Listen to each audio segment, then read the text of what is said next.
குமரி மாவட்டம் அருமனை அருகே யுகேஜி சிறுவனை ஆசிரியை சரமாரியாக அடித்ததாக கூறி புகார் கொடுத்த பெற்றோரை சமரசம் செய்ய போலீசார் வலியுறுத்தியதாக குற்றம் சாட்டப்பட்ட சம்பவம் அதிர்ச்சியை ஏற்படுத்தியுள்ளது.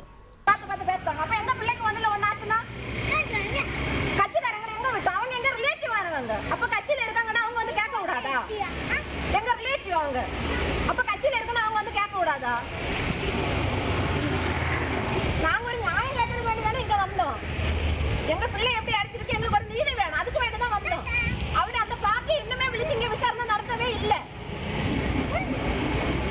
கட்சிக்காரங்க ரிப்போர்ட்டுக்காரங்க எதுக்கு வந்திருக்காங்க, எதுக்கு வீடியோ எடுத்துட்டாங்க ஸ்டேஷனுக்கு முன்னாடி. அப்போ ஏதோ ஒரு மக்களுக்கு ஒரு பிரச்சனைனா நாங்க எங்க போவோம், யாருக்கிட்ட கேட்கணும்? அவங்க பேர்ல எஃப்ஐஆர் போடக்கூடாதா, காம்ப்ரமைஸ்ல ஒதுங்கணுமா? அது எப்படி ஒதுங்க முடியும்? அதெல்லாம் ஒதுங்க முடியாது. எங்க பிள்ளைங்க அடிச்ச மாதிரி எங்க பிள்ளைக்கு ஒரு நீதி வேணும்.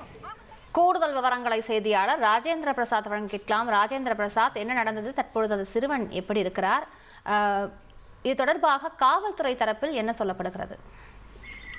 வணக்கம். அதாவது குமரி மாவட்டம் அருமனை அருகே தோட்டப்புறவிலை பகுதியை சேர்ந்தவர் ஆசிகா சஜிதம் 5 வயதில் ஒரு மகன் உள்ளார்.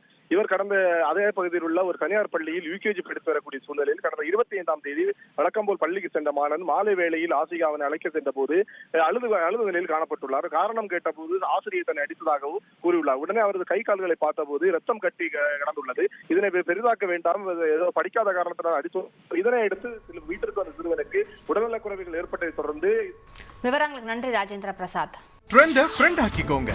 2.5 கோடிக்கும் அதிகமான தந்தி டிவியின் சப்ஸ்கிரைபர்ஸ் அண்ட் ஃபாலோவர்ஸ் குடும்பத்துல நீங்களும் இணையுங்க.